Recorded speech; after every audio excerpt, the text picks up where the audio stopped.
राष्ट्रीय महामार्ग 222 वर वसलेलं 17,000 लोकवस्तीचं हे बीड जिल्ह्यातलं मादळ-मोही गाव.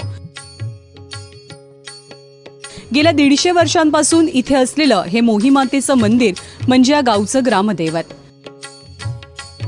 या मंदिराचं संपूर्ण बांधकाम हेमाडपंथी आहे.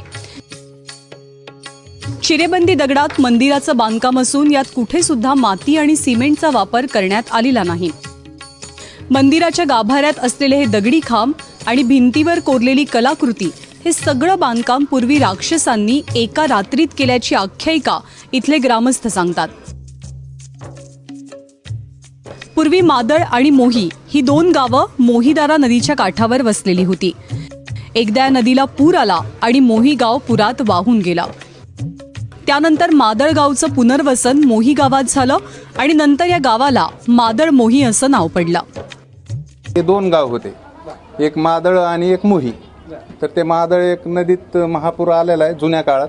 त्यावेळेस ते एक मंदिर तिथं वाहून गेलेलं आहे. तिथं असं पार वगैरे आहे, ते मंदिराचा पुरावा आहे त्या नदीत. आणि त्याच्यानंतर ह्या मंदिराची निर्मिती झाली. दगडाचं मंदिर आहे आणि तिथं जे पद्धतीचं मंदिर होतं म्हणजे 450 वर्षापूर्वी जसं मंदिर होतं तसंच इथं पण तयार केलेलं आहे. हां, तर ते पूर्ण खडकापर्यंत होतं ते, पण ते 1971ला खडक खापत चालल्यामुळे काय केलेलं आहे, ती मध्ये 12 अशा प्रकारचं एक चिऱ्यानी बांधकाम केलेलं आहे. नाहीतर पूर्ण हे बुडापर्यंत असंच. अश्विन शुद्ध पौर्णिमेला या गावात मोठी यात्रा भरते. गावातले लोक गोदावरीचं पाणी कावडीनं आणतात आणि गावात मिरवणूक काढून हे पाणी देवीच्या चरणी वाहिलं जातं.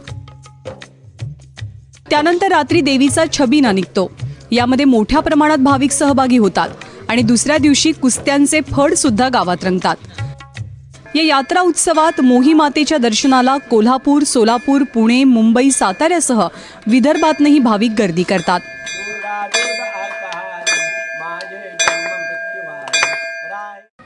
अश्विनी शुद्ध पौर्णिमेला यात्रा असते.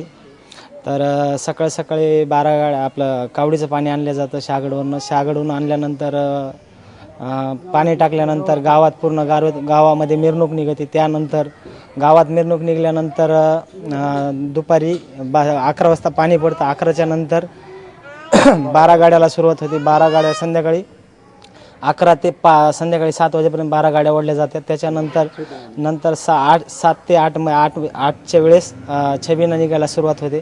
त्यानंतर रात्री 12 वाजेपर्यंत उत्सव चालू राहतो.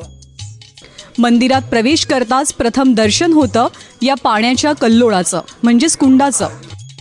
या कल्लोळाच्या पाण्यात स्नान केल्यानं शारीरिक व्याधी दूर होतात आणि मानसिक सुखशांती लाभते असं ग्रामस्थ सांगतात. या मंदिराची संपूर्ण रंगरंगोटी गावातली तरुण मंडळी एकत्र येऊन करतात. नवरात्रोत्सवात या मंदिरात मोठ्या प्रमाणात महिला एकत्र येऊन पारायण करतात आणि देवीची मनोभावे पूजा केली जाते. आमची मोही माता ही मोहिनी आहे, सगळ्यांनाच मन जिंकणारी आहे. आणि प्रत्येक समाजाचा माणूस इथं येतो, कोणत्याही समाजाचा असो, कसाही असो, बाहेरचा असो. बाहेरचे नोकरीवाले तर इतके सक्सेस झालेले आहेत ह्या मादळमोहीत. आणि ते तर आमच्या देवीच्या मंदिर यात्रेला येऊन तिला काहीतरी देऊनच जाणार. म्हणजे आता माझं लग्न झाल्यापासून तर मी नित्यनेमाने संध्याकाळचा दिवा दिवा तर माझा कधीच चुकत नाही. आणि आई जगदंबेच्या कृपेने माझं सगळं काही व्यवस्थित झालेलं आहे. आणि नवसाला तर ही देवी इतकी पावती की आमच्या अक्षरशः माझे 2-3 नवस तर एकदम दरवर्षी माझे पूर्ण झाले. ह्या वर्षी सुद्धा मी गाड्या ओढल्या. अश्विन एकादशीपासून या ठिकाणी पौर्णिमेपर्यंत दरवर्षी यात्रा ही भरते. यावेळी 12 बैलगाड्या ओढण्याचा नवस हजारो लोक फेडतात. संध्याकाळी देवीचा छबिना निघतो. नवस पूर्ण झालेले भाविक अन्नदान, वस्त्रदान करतात. यात्रेदरम्यान कुस्त्यांचा आखाडाही रंगतो. ब्युरो रिपोर्ट, ABP माझा.